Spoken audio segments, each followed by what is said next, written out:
Je voulais être sûr d'avoir le DPE avant de payer, quoi. Je vais devoir faire une petite mayonnaise dans le logiciel. Il va faire une petite mayonnaise dans le logiciel pour améliorer la note en fait. Je voulais combien du coup? Alors c'était 280 279,99. 280 € pour un DPE, 7 mètres carrés. C'est pire que du vol. Un petit peu bidouillé, quoi, on va dire. Bah oui, il faut bidouiller, c'est sûr. Mais encore une fois, je pense début de semaine prochaine, c'est réglé.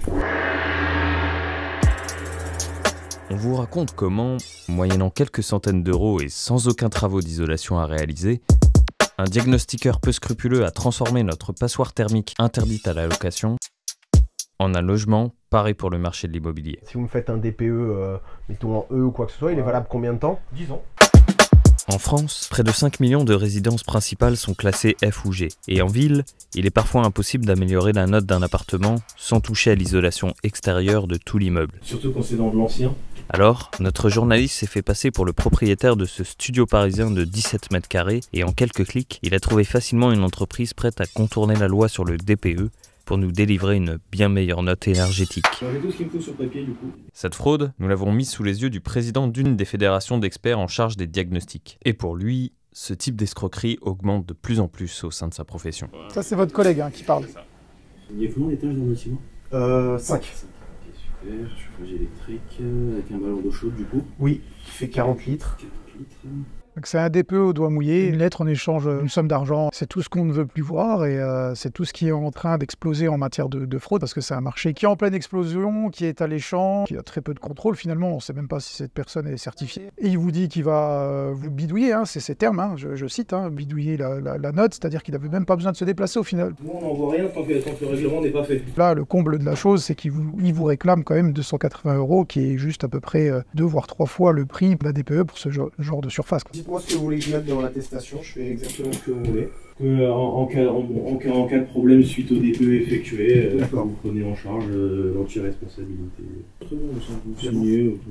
Là, la décharge qui tente de vous faire signer, c'est pour, entre guillemets, vous faire peur et de dire « Ah, mais mince, je ne vais pas me retourner contre lui parce qu'il m'a fait signer une décharge ». Mais juridiquement parlant, cette décharge vaut 0, parce que d'un point de vue déontologique, le DPE est opposable. Bon, le DPE il servait à rien. Les gens ils le regardaient même pas, c'était juste un triangle de toutes les couleurs. Mais du coup, comment est-ce que ça va se passer? Le logiciel, franchement, c'est très compliqué.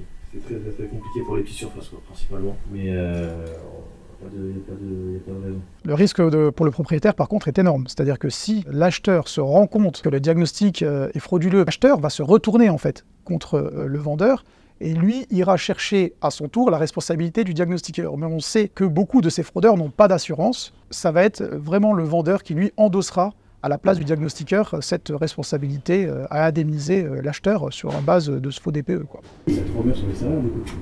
Il y a ici et ici.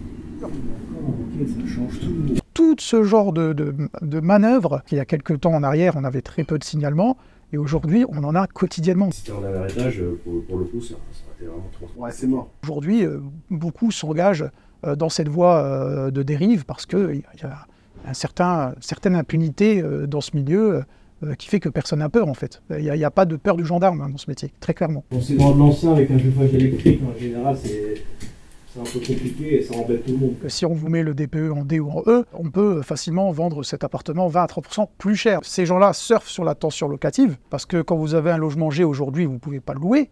Mais quand vous faites appel à ce genre de personnes, par magie, vous pouvez le louer. Donc c'est le locataire qui est lésé. En plus de ça, on passe à côté de nos objectifs européens de limiter les gaz à effet de serre. Parce que ça sert à ça, le DPE. Il y a un coefficient qui est mis, ça tombe dans telle lettre. Après, bon, du coup, c'est en fonction de nombre de mètres carrés qui est sur l'extérieur, des fenêtres, etc.